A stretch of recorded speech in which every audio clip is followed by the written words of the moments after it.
Tachahao, hai semuanya, ketemu lagi di Golden Mandarin. Kali ini kita akan membahas tentang kata pelengkap pa. Di sini kita akan melihat pa digunakan untuk menggambarkan apa yang telah terjadi dengan objek.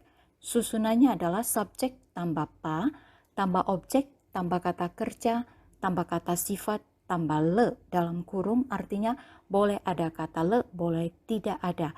Kalau ada kata le, tujuannya itu hanya untuk menekankan bahwa sudah telah terjadi. Contoh, Papa menjual mobil. Papa di sini sebagai subjek, menjual sebagai kata kerja, mobil sebagai objek. Sekarang kita susun subjek papa. Papa masuk kata pa, masuk objek mobil, masuk kata kerja menjual, mai. Di sini tidak ada kata sifat, maka kita hilangkan, langsung kita tambahkan kata le. Jadi diterjemah menjadi papa pa che mai le. Papa pa che mai le.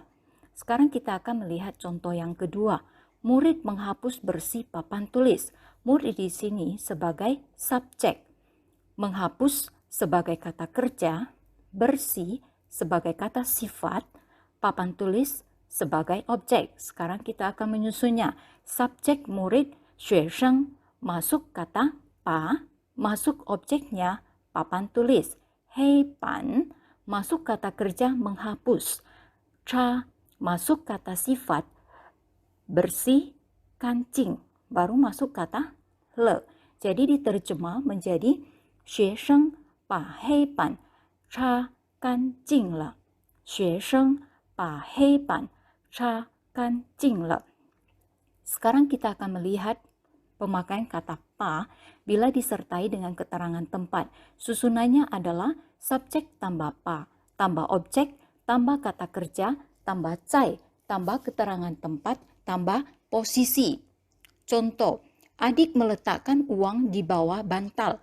Adik sebagai subjek, meletakkan sebagai kata kerja, uang sebagai objek, di sebagai cai, bawah sebagai posisi, bantal sebagai keterangan tempat. Sekarang kita akan menyusunnya. Subjek adik, mei mei, masuk kata pa, masuk objek uang, quan, masuk kata kerja meletakkan, fang, masuk kata di, cai, masuk kata keterangan tempat, bantal, tou, masuk posisi bawah, xia.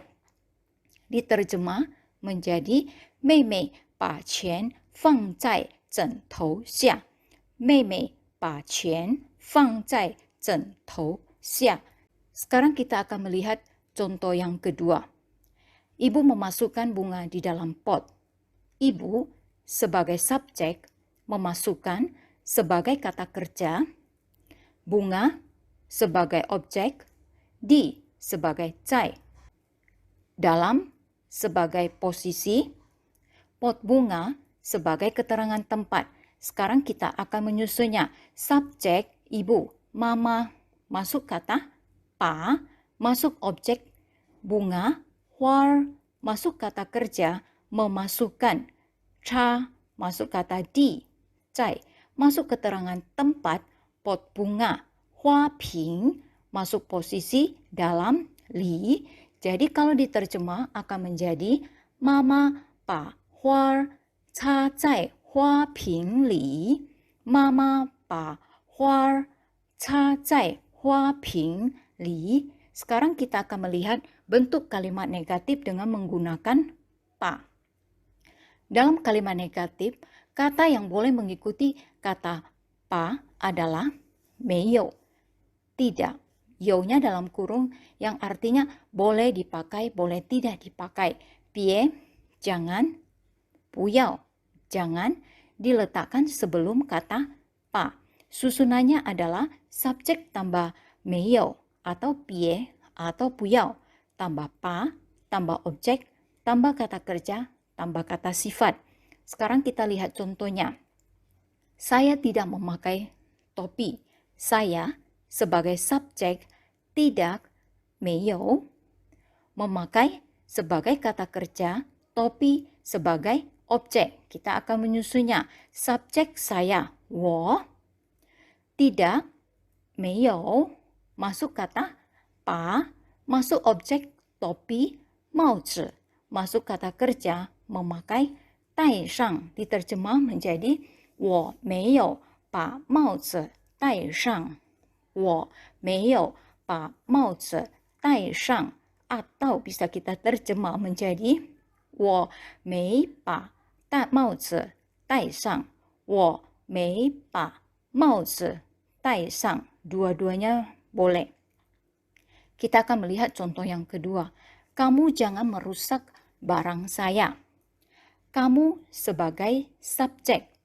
Jangan, 别, merusak sebagai kata kerja, barang saya sebagai objek.